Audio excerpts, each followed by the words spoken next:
तो बेटा good morning. आज हम पढ़ने वाले अर्थशास्त्र का परिचय। अब अर्थशास्त्र का परिचय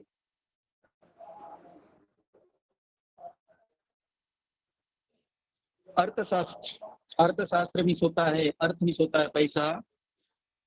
मानव के सामाजिक विकास में अर्थशास्त्र का महत्वपूर्ण योगदान है। मानव के सामाजिक जीवन में और विकास में अर्थशास्त्र का महत्वपूर्ण योगदान है। अर्थशास्त्र महत्वपूर्ण सामाजिक विज्ञान है और इसका अर्थशास्त्र का महत्वपूर्ण सबसे ज्यादा योगदान होता है।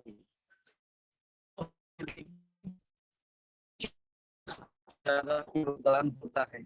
आपको एक अच्छे का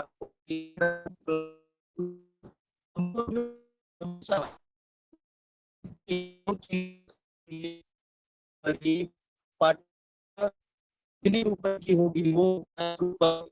दूसरा, चित्रकला के लिए पुस्तक 20 है। तीसरा, स्कूल के लिए जूते 150 रुपए, वीडियो गेम के लिए 300 रुपए, चित्रकला के लिए रंग पेंसिल के लिए 25 रुपए। ये सारे खर्च अपने को घर से मिलते और इतनी सारी साहित्य ये अपने को अपने स्कूल काम के लिए लाई जाती है। पाठ्य पुस्तक पढ़ने लिखने के लिए, चित्रकला के लिए पुस्तक, ड्राइंग कॉपी होती है, नोटबुक होती है, वो होती है। स्कूल के लिए यूनिफॉर्म, जूते 150 रुपए के लिए होते हैं। वीडियो गेम खेलने के लिए 300 रुपए होते हैं। चित्रकला के लिए रंग पेंसिल की होना बहुत जरूरी है, वो 25 रुपए। तो इन सारे चीजों का सब अर्थशास्त्रों से ही योगदान है। मीन्स अर्थ मीन्स होता है पैसा। ये सब होंगे तो अपने पास ये सारी वस्तु, ये चीजें हम लोग खरीद सकते हैं अच्छी से। पहली है ना, पाठ्य पुस्तक के लिए 50 रुपए, चित्रकला के लिए 20 रुपए पुस्तक के लिए।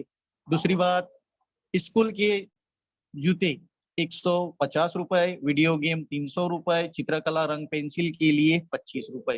ये सारी चीजें खरीदने के लिए हम लोग जाते, तो मुझे ये सब सामान के लिए कल 145 रुपए लगेंगे। कितने? 145 रुपए। लेकिन मुझे तो पापा ने सिर्फ 300 रुपए ही दिया है, तो मैं क्या करूं? कैसे यह सब चीजें खरीदूंगा? आपको मैनेज करना है। आपको पहले सोचना है कि कौन सी चीजें कितने रुपए में और कितने पैसे अपने पास, और इन सारे रुपयों का पूरा सामान होगा क्या नहीं। क्योंकि पुस्तकें भी खरीदना है, चित्रकला के लिए भी नोटबुक खरीदना है, स्कूल के लिए 150 रुपए के जूते भी खरीदना है। दूसरी बात, चित्रकला करने के लिए ड्राइंग पेंसिल के लिए 25 रुपए की भी खरीदना है, और वीडियो गेम के लिए भी पैसे बचाना है। तो इतने सारा पूरा खर्च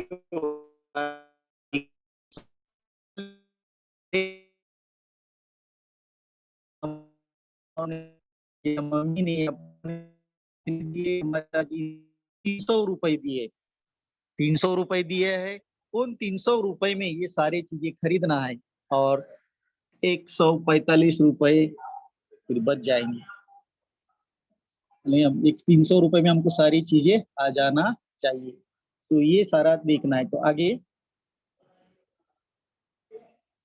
मैं कैसे कितने पैसे इतनी सारी चीजें खरीदूंगा? आपको पहले सोचना है। खरीदने जाने से पहले मार्केट में जाओ या फिर दुकान में जाओ, तो इन सारी चीजों को खरीदने से पहले सोचना है क्योंकि मेरे पास कितने रुपए है और मुझे कितना सामान और कितना साहित्य खरीदना है। ये पहले आपको सोच कर सामान खरीदी करना है। तुम एक काम क्यों नहीं करते? कल तुम्हारे स्कूल में जितनी जरूरत की चीजें लगने वाली है, तुम पहले वह चीजें खरीदो। जो जरूरत से ज्यादा पहले चीजें, जैसे कि पाठ्य पुस्तक, ये जरूरत की चीज। चित्रकला के लिए पुस्तक, ये भी जरूरत की चीज है। स्कूल के लिए जूते 150 रुपए, ये भी जरूरी है। चित्रकला के लिए रंग पेंसिल, ये भी जरूरी है। लेकिन वीडियो गेम ये जरूरी नहीं है, तो वीडियो गेम को काट दो। बाकी ऊपर की जितनी भी 50, 20, 150, 125, ये सारी खरीद लो। तो इसमें आपका सामान आ जाएगा जो जरूरत की होता है, जो जरूरी होता है वही।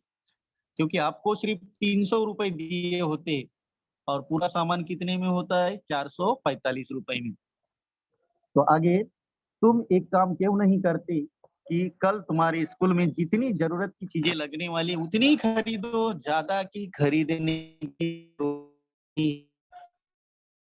पहले वह चीजें हमारे पास ज्यादा पैसे होंगे तभी आप लोग दूसरी चीजें खरीदो, के ऊपर की ज्यादा की चीजें मत खरीदो। गेम देखना अभी उसकी जरूरत नहीं है, इतने ही सोचो, क्योंकि गेम हम बाद में खरीद सकते हैं, जब ज्यादा पैसे हो जाएंगे तब गेम खरीद सकते हैं, लेकिन सबसे पहले पाठ्य पुस्तक, रंग पेंसिल, नोटबुक, ये सारी चीजें होना बहुत जरूरी है। अगर आप इन बच्चों के लिए यहाँ पर होते तो आप कौन-कौन सी चीज़ों को प्राथमिकता देते? वह बताइए। आपको 2 लड़कों, 1 लड़का और 1 लड़की, दोनों में चर्चा हो रही है। आपके पास इतने पैसे, इन पैसों में से आप जो खरीदोगे, और आपको बोला अगर आप इन बच्चों में होते तो आपको कौन-सी वस्तुओं को सबसे ज़्यादा प्राथमिकता देते? नंबर 1 पाठ्य पुस्तक, है ना? नंबर 1 पाठ्य पुस्तक को हम लोग सबसे ज़्यादा प्राधान्य देते। उसके बाद चित्रकला के लिए पुस्तक, उसको देते। उसके बाद चित्रकला के लिए रंग पेंसिल, ये इसके लिए ज़्यादा महत्व देते। ये 3, उसके बाद चौथे ऑप्शन के ऊपर जाते, स्कूल जाने के लिए एक ₹150 के जूते। ये सामान सब होने के बाद हम लोग फिर वीडियो गेम के लिए पैसे बचते हैं या नहीं बचते, ये फिर बाद में देखते हैं। आपके सामने ऊपर में उदाहरण है, क्योंकि आपको आपके पापा की ने सिर्फ ₹300 दिया है और इतनी 5 वर्ष सामान लेने के बाद आपको गेम के लिए ₹300 बचाना है, बचते ही क्या? नहीं बचते। इसलिए जो ज़रूरत से ज़्यादा वस्तु होती है, उसको पहले खरीदो, ताकि कि बाद में जो वीडियो गेम देख देख सकते हैं, कहीं दूसरे कपड़े खरीद सकते हैं या फिर कुछ भी खरीद सकते हैं।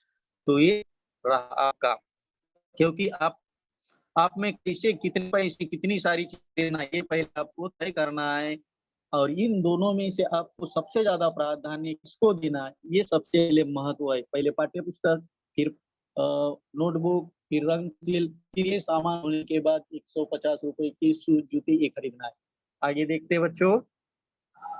अब महत्वपूर्ण मुद्दे, पारिवारिक व्यवस्थापन, अर्थशास्त्र का मतलब, आर्थिक व्यवस्थापन, अर्थशास्त्र के प्रकार, पूंजीवादी अर्थव्यवस्था, समाजवादी अर्थव्यवस्था, मिश्र अर्थव्यवस्था। जो अर्थव्यवस्था के प्रकार है वो 3 है। एक पूंजीवादी अर्थव्यवस्था, एक समाजवादी अर्थव्यवस्था और एक मिश्र अर्थव्यवस्था। नेक्स्ट, अर्थव्यवस्था की प्रमुख विशेषताएं। अर्थशास्त्र के जनक, अर्थशास्त्र का वैश्वीकरण, भूमंडलीकरण और अर्थशास्त्र के कार्य। तीनों का, इन सारे मुद्दों को हम लोग स्पष्टीकरण करते हुए आगे बढ़ना है। तो सबसे पहले पारिवारिक व्यवस्थापन। अब पारिवारिक व्यवस्थापन क्या होता है? एक पारिवारिक व्यवस्थापन जो हमारे परिवार के अंदर में जो दैनिक चलती है, खाना पीना, नाश्ता, लाइट बिल, गैस, ये वो दुनिया भरे का, इन सारी चीजों का मंथली पारिवारिक चीजें हमारे लिए बहुत जरूरत से ज्यादा लगती है। तो आगे देखते हैं। आपके सामने एक चार्ट है, उस चार्ट में ये दिखाई दे रहा है, अनुक्रमांक है, फिर विवरण है, फिर अनुमानित खर्च है। अब इन सारे खर्चों को एक महीने में किया गया है।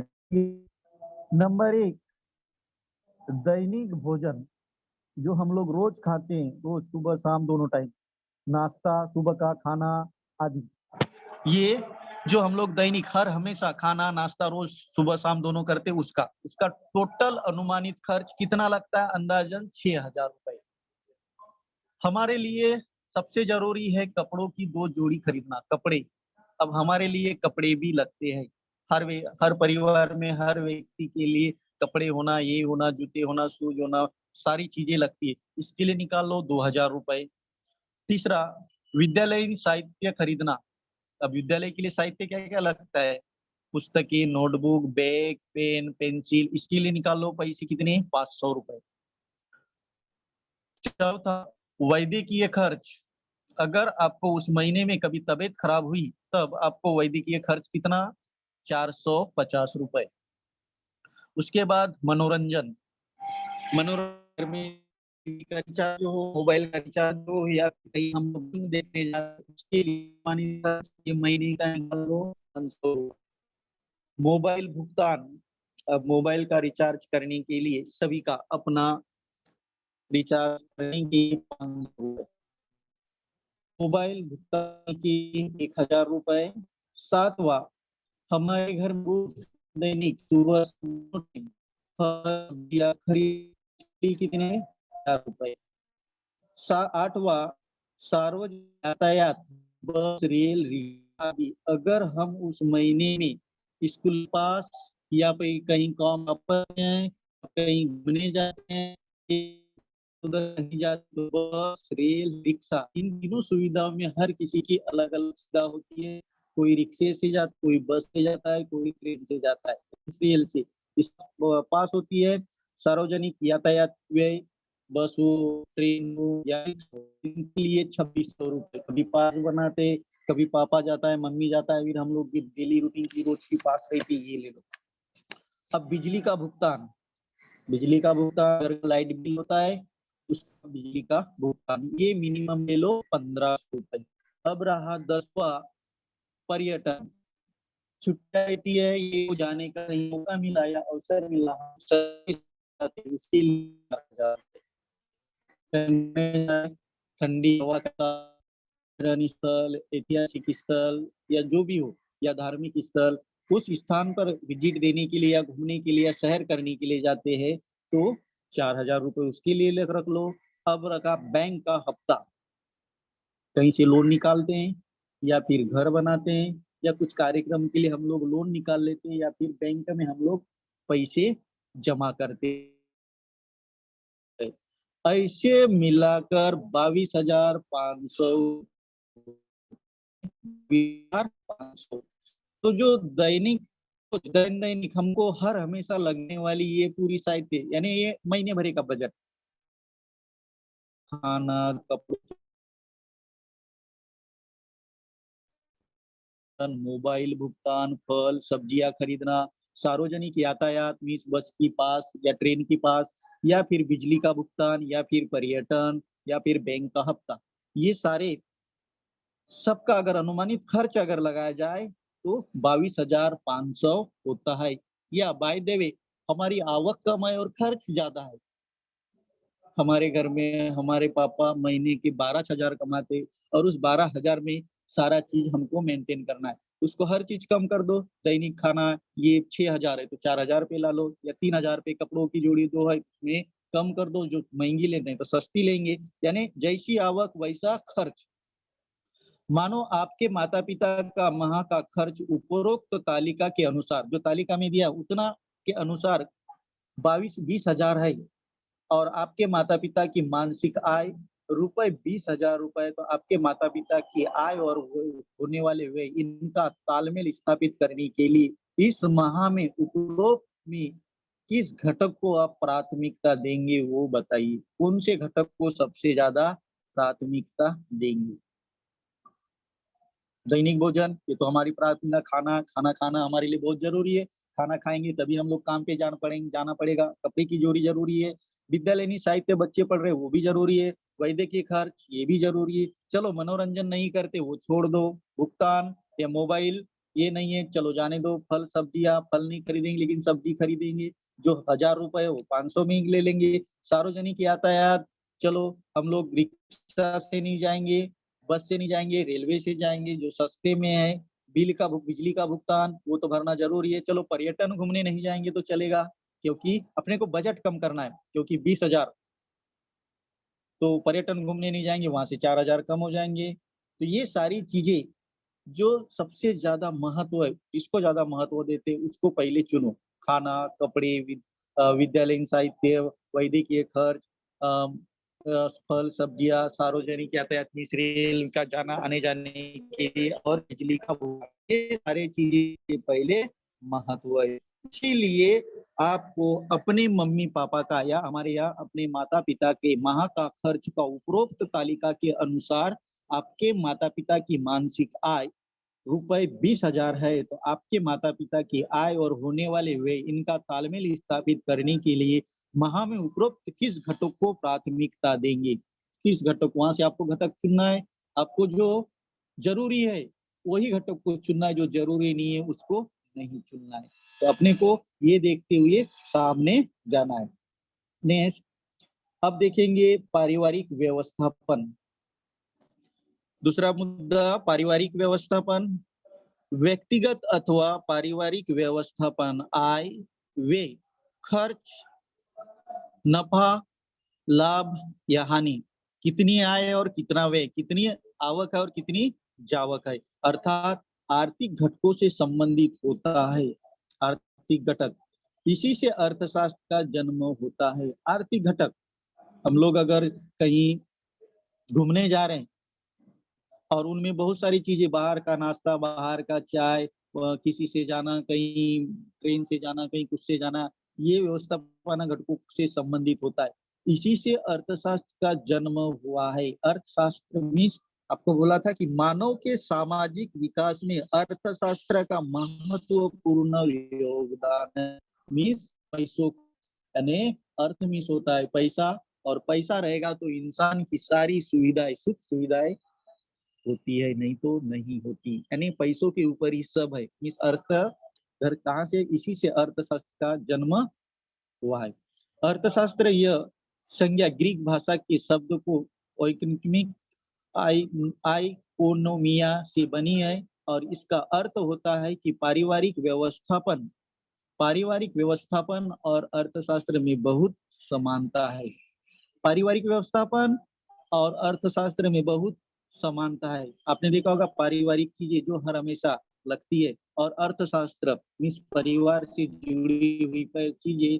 हमारे पास पैसा होता है, इनमें हम लोग क्या खरीदना है, कहाँ खाने जाना है, कहाँ घूमने जाना है, कितने बचाना है, कहाँ खर्च करना चाहिए, किस चीजों के ऊपर खर्च करना चाहिए, कौन सी अपने को जरूरत से ज्यादा है, ये सबसे पहले आपको ध्यान देना है। इसीलिए अर्थशास्त्र का जन्म और अर्थशास्त्र का उपयोग कहाँ पर होता है, इसलिए बोला है कि विविध व्यवसाय और वित्त, आपूर्ति और प्रशासन, कानून और उसी प्रकार अपने दैनिक कार्य क्षेत्रों में अर्थशास्त्र का बड़ी मात्रा पर क्या होता है, उपयोग होता है। इस पैसों का दैनिक, रोज हम जैसा घर से बाहर निकले, कहीं घूमने जाना है तो पैसा होना, कहीं सामान खरीदना है तो पैसा होना, कोई वस्तु खरीदना है तो पैसा होना, कोई अपने को पसंद की चीजें खरीदना है तो पैसा होना, अपने को कहीं पर्यटन करने जाना है तो पैसा होना, स्कूल पढ़ना है तो पैसा होना, यानी कोई सामान अगर खरीदना है तो पैसा होना, यानी सारी चीजें। अब इसलिए अर्थशास्त्र को मानव की सामाजिक अर्थशास्त्र से ज्यादा महत्व है। अब अर्थशास्त्र का मतलब क्या है? असीमित आवश्यकता, जो जरूरत नहीं है। असीमित आवश्यकता, लोभ मीन्स, जो हम बोलते हैं ना, मुझे गाड़ी चाहिए, मेरे को वो अच्छी लगती है, मुझे एक नहीं दो कपड़े चाहिए, मुझे एक नहीं दो बैग चाहिए, मुझे जूते एक नहीं दो चाहिए, दो जोड़ी, मुझे सैंडल एक नहीं दो जोड़ी चाहिए। यानी इंसान को लोभ और सीमित, दुर्लभ और पर्यायी साधनों में से अपनी आवश्यकताओं के अनुसार चयन करने का मानवीय प्रयत्नों का अध्ययन करने वाला शास्त्र मीन्स अर्थशास्त्र होता है। असीमित आवश्यकताओं, लोभ तथा सीमित, दुर्लभ और पर्यायी साधनों में से अपनी आवश्यकताओं के अनुरूप चयन करने का मानवीय प्रयत्नों का अध्ययन करने वाला शास्त्र मीन्स अर्थशास्त्र होता है।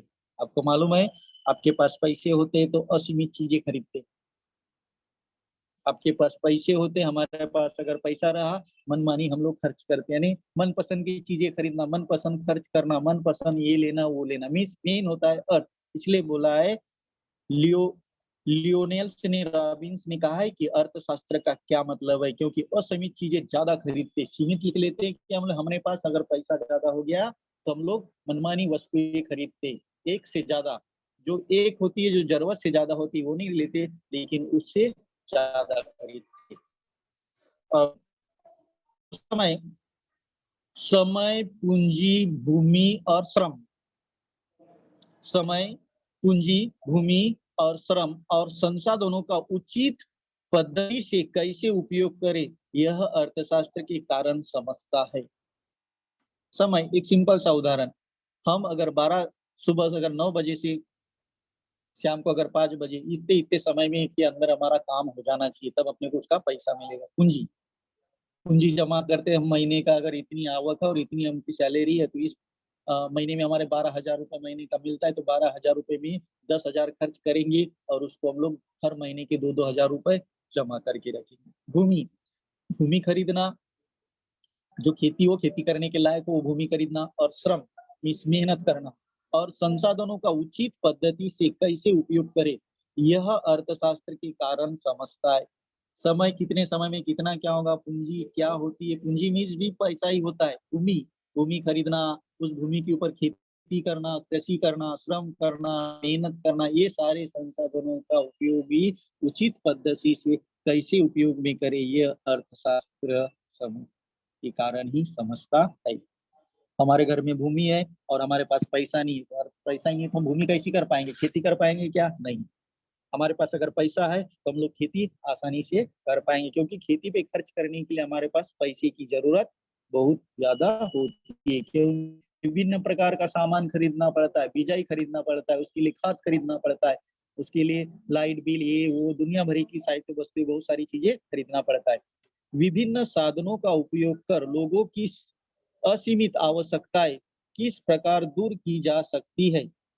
विभिन्न साधनों का उपयोग कर लोगों की असीमित आवश्यकताएं किस प्रकार दूर की जा सकती है, इसका अध्ययन अर्थशास्त्र में किया जाता है। यानी विभिन्न लोगों की और विभिन्न साधनों का उपयोग उपयोग करके लोगों की असीमित आवश्यकताओं को किस प्रकार दूर किया जाता है, इसका अध्ययन अर्थशास्त्र में। विभिन्न लोगों की जो आवश्यकता होता है वो असीमित आवश्यकता है, असीमित लोभ होता है, इसको अर्थशास्त्र के माध्यम से दूर किया जा सकता है। अपनों को उनकी, हमारे पास पैसा रहेगा तो बहुत सारी लोग, हम बहुत बड़ी फैक्ट्री है उसमें काम करके हम पैसा जमा करके ला सकते, अपने परिवार को अच्छे से चला सकते, ये अर्थशास्त्र के माध्यम से अध्ययन में किया जाता है। अब अर्थशास्त्र, आर्थिक व्यवस्थापन। अब आर्थिक व्यवस्थापन, जिस प्रकार जिस प्रकार परिवार का आर्थिक व्यवस्थापन होता है, परिवार का आर्थिक व्यवस्थापन ने देखा होगा, परिवार का आर्थिक व्यवस्थापन, मम्मी पापा भाई बहन, दादी, ये सारे परिवार की व्यवस्था में होते हैं। काका काकी, नाना नानी, चाचा चाची, ये परिवार की, जिस प्रकार परिवार का आर्थिक व्यवस्थापन होता है, उसी प्रकार गांव, नगर, राज्य, देश और विश्व का आर्थिक व्यवस्थापन होता है। गांव, फिर नगर, फिर राज्य होता है, फिर देश होता है, और देश के बाद फिर विश्व होता है, और विश्व का आर्थिक व्यवस्थापन होता है। यानी देखो, पहले गांव होता है, गांव में 10-15 मकान होते हैं, उसके बाद नगर होता है, उससे 50 ज्यादा होते हैं, उसके बाद राज्य होता है, उसमें 100 ज्यादा हो जाते हैं, फिर उसके बाद देश होता है, पूरा भारत देश, और उसके बाद पूरा विश्व होता है। विश्व में सभी लोगों को गिना जाता है, ये देश वो देश सब। तो ये सारी चीजें, गांव से नगर और राज्य से देश और देश से विश्व। आपने बोला ना, परिवार में जिस प्रकार आर्थिक व्यवस्थापन होता है, पिताजी, दादाजी, दादी, पापा, मम्मी, भाई बहन, ये सारी चीजें, छोटा बड़ा, परदादा परदादी, ये सब, यानी जिस प्रकार गांव, नगर, राज्य, देश, शहर। पहले गांव होता है, फिर नगर होता है, फिर राज्य होता है, फिर देश होता है, फिर विश्व होता है। आपने देखा, गांव में छोटा रहता है, फिर वो धीरे धीरे बढ़ता है, वो नगर में हो जाता है, फिर नगर के बाद राज्य हो जाता है, और राज्य में फिर देश हो जाता है, और देश में फिर विश्व। यानी विश्व में बहुत सारे लोग, राज्य में उससे भी कम, उससे भी गाँव में लोग रहते हैं, गाँव में छोटा परिवार होता है, गाँव में बहुत कम लोग रहते हैं, गाँव की आबादी कम रहती है, गाँव में खेती की जाती है, गाँव में हर चीज की व्यवस्था होती है। अब भौगोलिक दृष्टिकोण, भौगोलिक दृष्टि से विचार करें तो विशिष्ट भूप्रदेश का, भौगोलिक दृष्टि से विचार करें तो विशिष्ट भूप्रदेश का उत्पादन, वितरण, उसी प्रकार वस्तुओं और सेवाओं का उपयोग आदि से संबंधित उपक्रम अर्थात अर्थशास्त्र कहलाता है।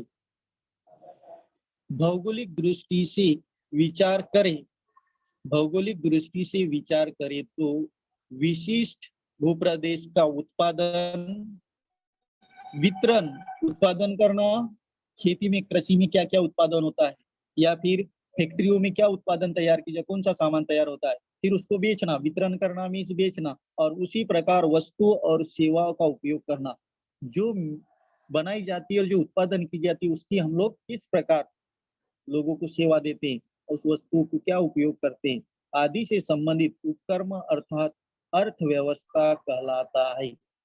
जैसा उदाहरण के तौर पर ये खेती से धान, गेहूं, ज्वार, बाजरा ये सारी चीजें उत्पादन करते हैं और उत्पादन करने से अनेक प्रकार की वितरण और उसी प्रकार वस्तुओं और सेवाओं का उपयोग होता है। इसीलिए संबंधित उपक्रम अर्थात अर्थव्यवस्था कहलाता है। भौगोलिक दृष्टि से विचार करें तो यानी वितरण करना यहाँ से दूसरे जगह लेके जाना, वहां से दूसरे जैसा गांव में खेती होती है तो खेतों से नगरों में लेके जाना और नगर से राज्य में लेके जाना और राज्य से देश में लेके जाना और देश में शहर में, और उससे हमको फिर उत्पादन करने से फिर आर्थिक मीन्स पैसा मीन्स पूंजी ये हमारे पास आता है और उसी के माध्यम से हम उसका उपयोग अच्छी तरह से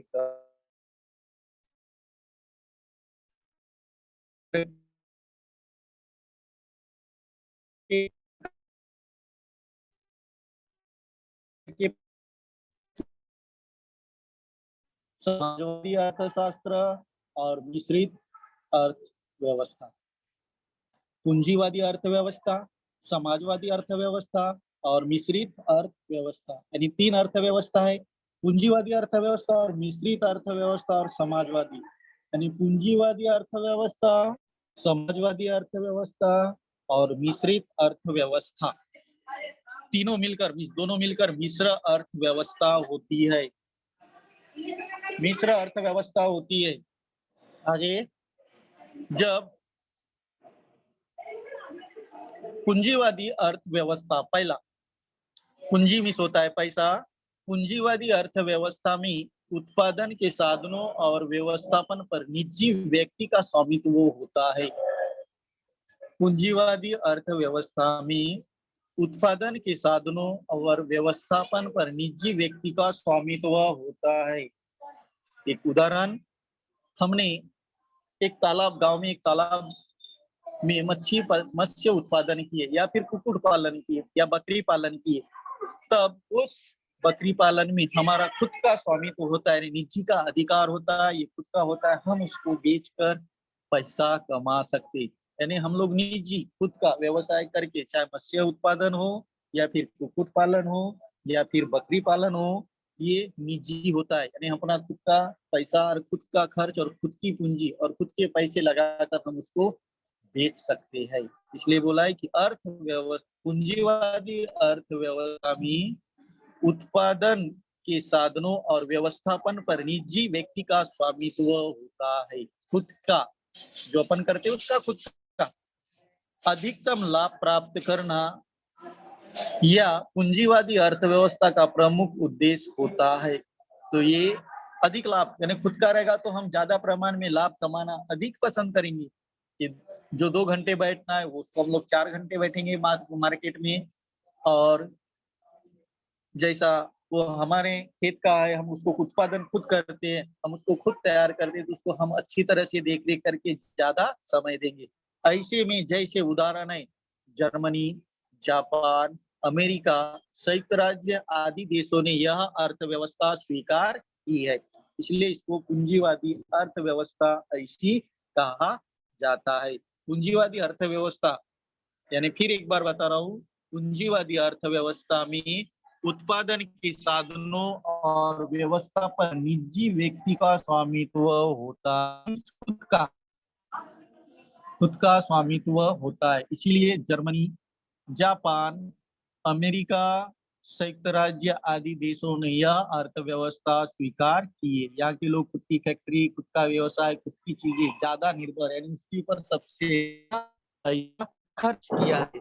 इसलिए जर्मनी हो, जापान हो, अमेरिका हो, संयुक्त राज्य आदि देशों ने अर्थव्यवस्था को सबसे ज्यादा प्रभाव में स्वीकार किया है। अब ने समाजवादी अर्थव्यवस्था, समाज एक समाज गांव में बैठता है, गांव समाज, समाजवादी समाज यानी समाज का लेकर यानी सभी लोगों का। समाजवादी अर्थव्यवस्था में उत्पादन के साधनों का स्वामित्व और प्रबंध सरकार द्वारा किया जाता है। आपने देखा होगा समाज के माध्यम से टैक्स, घर टैक्स, मकान टैक्स, पानी टैक्स, भूमि कर, ये सब समाज से तैयार की जाती है, समाज से लिया जाता है और के साधनों का स्वामित्व और प्रबंध सरकार द्वारा किया जाता है। अर्थात इस पर सरकार का स्वामित्व होता है और सामाजिक कल्याण के लिए अधिकतम लाभ प्राप्त करना और इसका मुख्य उद्देश्य प्राप्त होता है। आदि देशों ने समाजी अर्थव्यवस्था स्वीकार की है, यानी सबको लेकर सबके पास का पैसा भी जमा कर कर उसने दूसरा व्यवसाय तैयार किया है। उसमें स्वामित्व प्रबंधन सरकार द्वारा किया जाता है, यानी सरकार को ये दिया जाता है, जिससे समाजवादी अर्थव्यवस्था होती है। अब मिश्र अर्थव्यवस्था, आपको एक चित्र दिख रही है मिश्र अर्थव्यवस्था की, जिसमें सार्वजनिक और निजी, जो समाज की और खुद की दोनों को मिलकर जो तैयार होती है वो अर्थव्यवस्था होती है मिश्र अर्थव्यवस्था। सार्वजनिक और निजी दोनों से मिलकर जो तैयार की जाती है उसको मिश्र अर्थव्यवस्था ऐसी कहा जाता है। अब मिश्र अर्थव्यवस्था में यह अर्थव्यवस्था सार्वजनिक निजी क्षेत्र के स्वामित्व से बनती है। समाज से ली हुई चीजें भी समाज से आया हुआ, यानी वो और निजी क्षेत्र के अस्तित्व से बनी हुई अर्थव्यवस्था को लाभ और सामाजिक कल्याण इन दोनों का संबंध रखा जाता है। इसीलिए इस अर्थव्यवस्था को मिश्र अर्थव्यवस्था ऐसी कहा जाता है। जैसे भारत, चीन, यूनाइटेड किंगडम आदि देशों ने अर्थव्यवस्था स्वीकार की है, यानी इकोनॉमी नहीं, जो कि लोगों के द्वारा बनाए गए शासन प्रणाली को ही लोकतंत्र ऐसी कहा जाता है, यानी लोगों द्वारा, फिर सार्वजनिक समाज का, निजी खुद का, यानी दोनों से मिलकर तैयार हुई अर्थव्यवस्था को मिश्र अर्थव्यवस्था ऐसी कहा जाता है। जैसे भारत, चीन, यूनाइटेड आदि देशों ने इस अर्थव्यवस्था को स्वीकार किया है। अब जो समाजवादी, पूंजीवादी और मिश्र अर्थव्यवस्था, तीन अर्थव्यवस्था के प्रकार तीन, पूंजीवादी एक, समाजवादी दो और मिश्र अर्थव्यवस्था ये तीन, जो दोनों से मिलकर जो तैयार की जाती वो मिश्र अर्थव्यवस्था ऐसी कहा जाता है। समाजवादी में समाज से लिया हुआ, पूंजीवादी में निजी उत्पादन करने वाला व्यक्ति, यानी खुद की संपत्ति या खुद की पूंजी वेस्टेज करने वाला, यानी तैयार की जाती है, यानी मेरा व्यवसाय है, बकरी व्यवसाय है, मेरा कुक्कुट पालन है, मेरा मत्स्य उत्पादन है, मैं इसको खुद का खर्च करके खुद तैयार करता हूँ और इसको मैं मार्केट में जाकर बेचता हूँ। तो ये पूंजीवादी और समाजवादी, ये दोनों से मिलकर जो तैयार हुई अर्थव्यवस्था को मिश्र अर्थव्यवस्था ऐसी कहा जाता है। अर्थव्यवस्था की प्रमुख, अब अर्थव्यवस्था की प्रमुख विशेषताएं, अर्थव्यवस्था की प्रमुख विशेषताएं वो होती है जो भौगोलिक क्षेत्र एवं प्राकृतिक संसाधन, आपने देखा होगा आपके सामने एक वृत्त है जिसमें पांच जगह में डिवाइड किया गया है। भौगोलिक क्षेत्र एवं प्राकृतिक संसाधन, जंगल, नदियां, प्राकृतिक में अक्सर करके जानवर, नदियों का पानी यहाँ सब जाता है फैक्ट्रियों में बड़े बड़े, या फिर ऊर्जा निर्माण करने के लिए, ये प्राकृतिक संसाधन है, इसमें से हमको बहुत सारी चीजें हमको मिलती है। दूसरा जनसंख्या, उसमें है जनसंख्या, समाज से बनी हुई, समाजवादी में आपने देखा है ना, समाजवादी अर्थव्यवस्था में उत्पादन के साधनों का स्वामित्व होता है जिसमें जनसंख्या आती है। अब रहा तीसरा व्यवसाय, फैक्ट्रियां होती है, दुकान होता है, या फिर ये सब व्यवसाय में आता है। स्कूल, कृषि करना, पढ़ाना, स्कूल भेजना, फैक्ट्री आती है, ये सब व्यवसाय में आता है। उसके बाद राजकीय सार्वभौम, अब राजकीय सार्वभौम मीन्स गवर्नमेंट, रेल हो, बस हो, ये सब गवर्नमेंट की चीजें है। इसीलिए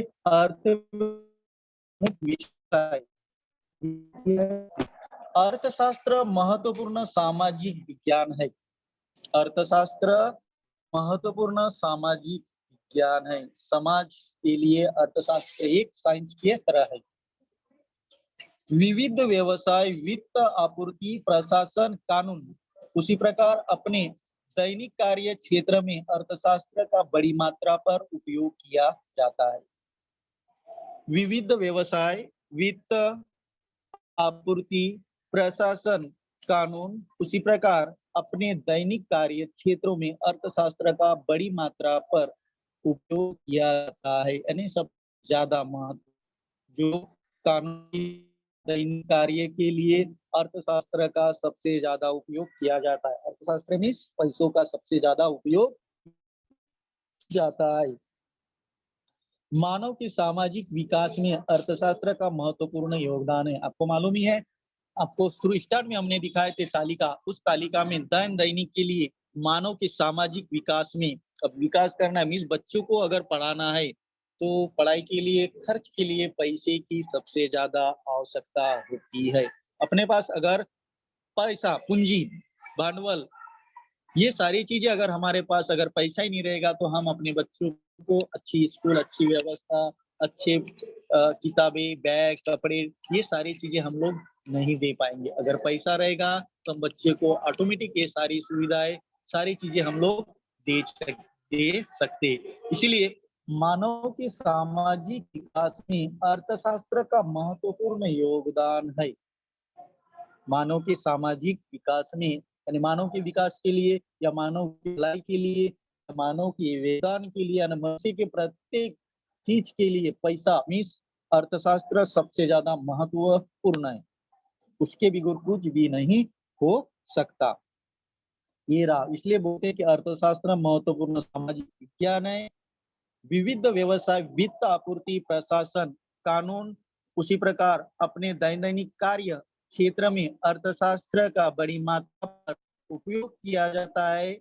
मानव के सामाजिक विकास में अर्थशास्त्र का महत्वपूर्ण योगदान है। इसलिए अर्थशास्त्र को समाज के लिए सबसे ज्यादा महत्वपूर्ण योगदान दिया गया है।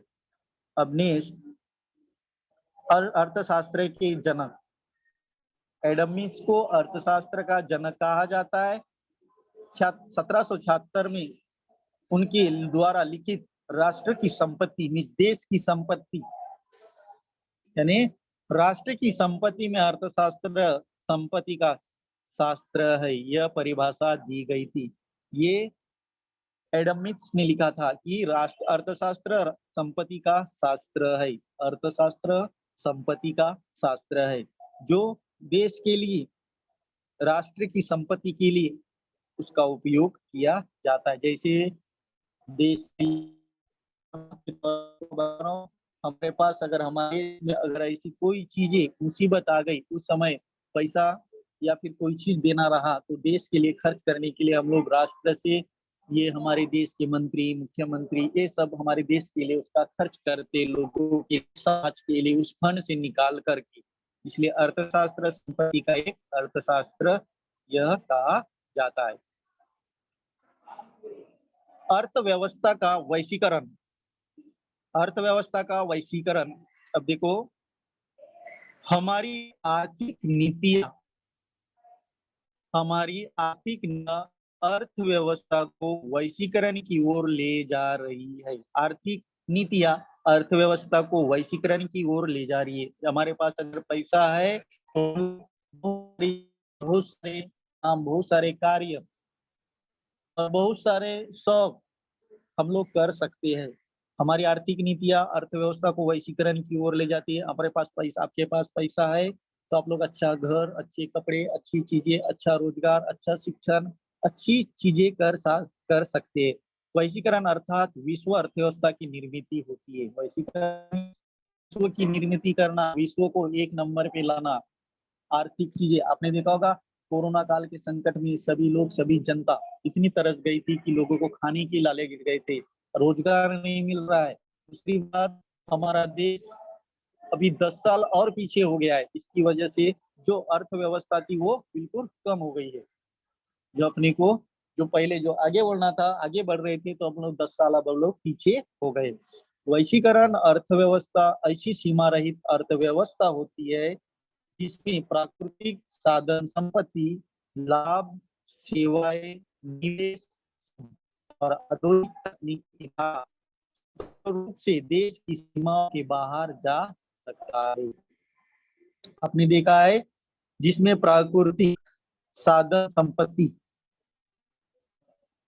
लाभ, सेवाएं देते हम लोग, ट्रेन से, बस से, निवेश करते हम लोग, श्रम, लोगों को काम देते हैं, साधन, प्राकृतिक संपत्ति जो से निकलने वाली तेल है, कोयला है, मैंगनीज है, ये सारी चीजें निकलती, इनको हम लोग बाहर, सब सीमाओं के बाहर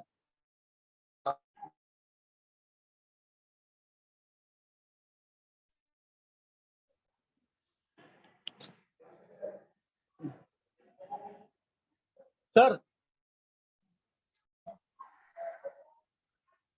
स्क्रीन शेयर नहीं कर सकते।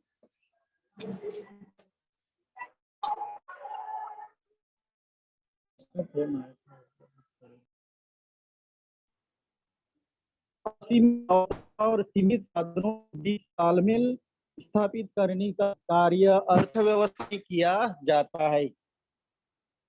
यह निर्णय लेना है कि किस वस्तु का कितना उत्पादन करना है, यानी उत्पादन करना, अपन जहां उत्पादन करते, जैसे किसी फैक्ट्री में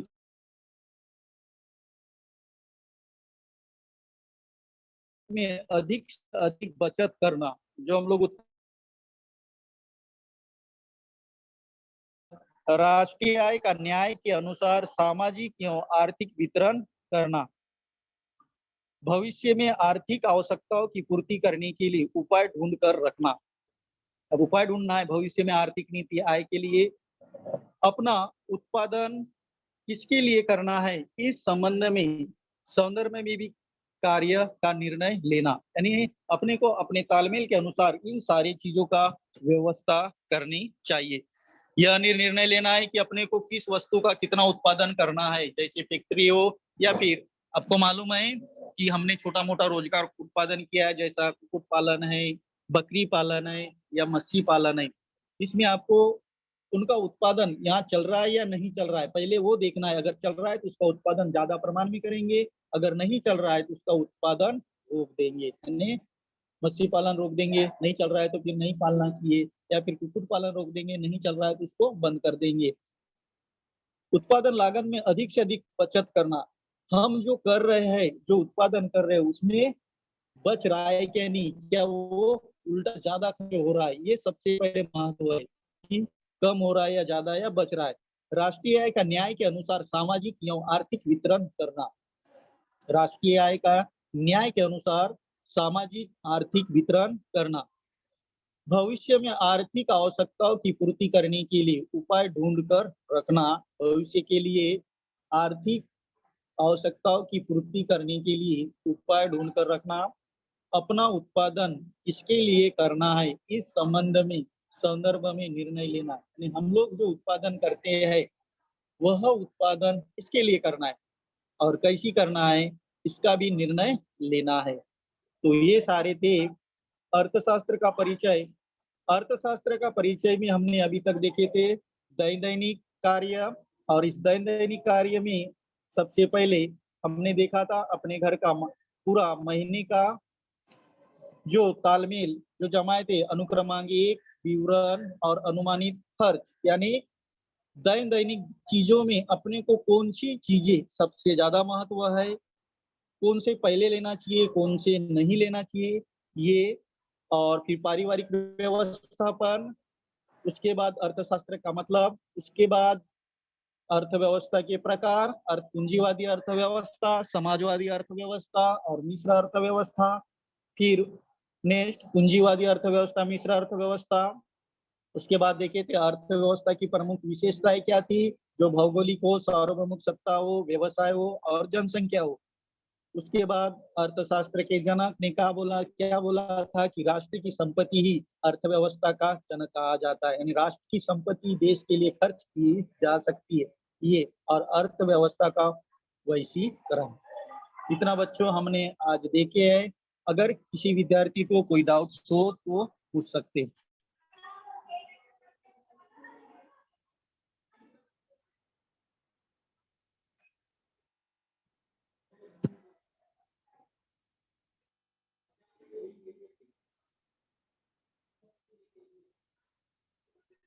sir first slide. Hello,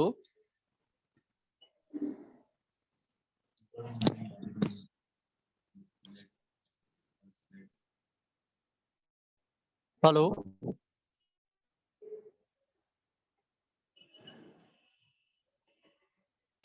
hello sir. हाँ बेटा बोलिए। सर समाजवादी अर्थव्यवस्था मतलब किसे कहते हैं? समाज, समाज से बनाई हुई चीज। समाज अर्थव्यवस्था में उत्पादन के साधनों का स्वामित्व। अपने समाज, समाज एक होता है क्या? नहीं, समाज भी चार लोगों के बीच में। आपको बता रहा हूँ, आप एक आध गाँव में देखा होगा या एक आध मोहल्ले में। गाँव में जाओ, पहले आप छोटा सा सिंपल सा उदाहरण बता रहा हूँ। गाँव में गए हो आप, गाँव में 4-5 मकान होते हैं। हाँ सर। होते हैं। प्रत्येक घर का एक एक आदमी आता है। जब बैठक होती है गांव में, एक चावड़ी होती है, एक मंच होता है। उस मंच पंचायत। में गांव के 4 लोग आते हैं। और हाँ उस सर। मंच में चारों लोग जमा होने के बाद अगर किसी व्यक्ति को किसी चीज की अगर जरूरत पड़ती है और कोई व्यक्ति गरीब है, तो समाज अपने तरफ से उस व्यक्ति को देता है। इस समाज पूरा, सब लोग, कोई चावल देगा, कोई पैसा देगा, और से मिलकर होता है, किसी दूसरे व्यक्ति का उद्धार होता है। उसको समाज कहा जाता है कि समाज से लिया हुआ या समाज से बनाया हुआ या समाज से ली हुई चीजें किसी दूसरे व्यक्ति को देना। एक कोई गरीब गरीब व्यक्ति है जो उस गांव में, जो उसके अपने बच्चों की शादी करने या पढ़ाई करने के लिए उसको बहुत कठिनाइयां हो रही है, तो समाज क्या करता है? सबको पहले मीटिंग करता है गांव में, और उस समाज से ली हुई चीजें उसको क्या करता है? दान देता है। मीन्स समाज उसको कहा जाता है। अब समाज छोटे का, बड़े, गवर्नमेंट पूरा लोगों से कर लेती है ना। मकान टैक्स, हाँ सर। पानी टैक्स, बहुत सारे प्रकार के टैक्स लेती है, और वो टैक्स गवर्नमेंट के फंड में जाता है। और गवर्नमेंट उन फंड का उन समाज के लिए करती है। काय के लिए? ट्रेन हो, बस हो, बच्चों के लिए स्कूल हो, समाज का काम होगा। यानी समाज से पैसा जो आता है, यानी लोगों से जो पैसा जमा हो जाता है, ये सारा चीजें फिर गवर्नमेंट स्कूल, बच्चों के लिए जो स्कूल खोले जाते हैं, ट्रेन की सुविधा, बस की सुविधा, ये सारी सुविधा, रोड सुविधा, गांव में पानी की व्यवस्था, लाइट की व्यवस्था, फिर गवर्नमेंट करके देती है। और फिर उसी से वही पैसा हमको और हमारे से उनसे आदान प्रदान होता है। और सर भौगोलिक दृष्टि से अर्थव्यवस्था मतलब किसे कहते हैं? हाँ हाँ, भौगोलिक दृष्टि से अर्थव्यवस्था किसे कहते हैं? भौगोलिक दृष्टि से अर्थव्यवस्था किसे कहते हैं? भौगोलिक दृष्टिकोण, भौगोलिक दृष्टिकोण आपने देखा होगा, पेज आपके पास जब बुक रहेगी उसमें देखना। भौगोलिक दृष्टि से अगर अर्थव्यवस्था अगर देखी जाए, तो समय, पूंजी, श्रम और भूमि, आपके देखेंगे पारिवारिक जीवन में आय और व्यय, इन घटकों में जो अर्थव्यवस्था जन्म लेती है, जिसमें समय, समय मालूम है हमको? कितने समय से कितने समय तक अगर कोई काम पे जाते हैं या कहीं काम करने पे जाते हैं, उस समय अपने को कितने समय से कितने समय के अंदर में काम करना होता है, ये। दूसरा, पूंजी मिस होता है, पैसा, अपने को वहां से कितना पैसा मिलेगा। तीसरा, श्रम, हम मेहनत करते, हम कौन सा काम करते, उस मेहनत के ऊपर कुली का काम करते, किसी लिपिक का काम करते, या कौन सा कार्य करते। या फिर थर्ड, चौथा है पुंज धर्म या भूमि। जो भूमि होती है, उस भूमि पर हम लोग पैसा जमा करके उस भूमि के ऊपर खेती करते हैं। खेती करते कितने समय के अंदर कितना खर्च होगा, कितने समय के अंदर इसका उत्पादन होगा, और उसकी आवक कितनी आएगी, और उसमें से कितना बचेगा और कितना खर्च होगा। अगर फसल की उत्पादन अच्छी हुई, फसल अगर अच्छे प्रमाण में आई, तो अपने को ज्यादा फायदा होगा। अगर नुकसान हुआ, पानी बरसात नहीं हुई, या फिर उसको कीड़े लग गए, या उसको ऐसी बीमारी लग गई, तो हमारी भूमि की फसल भी नष्ट हो जाती है। ये भूमि का, और संसाधनों का उचित पद्धति से उपयोग कर सकते, इसलिए उसका भौगोलिक स्पष्टीकरण किया जाता है। Hello sir. हेलो बेटा।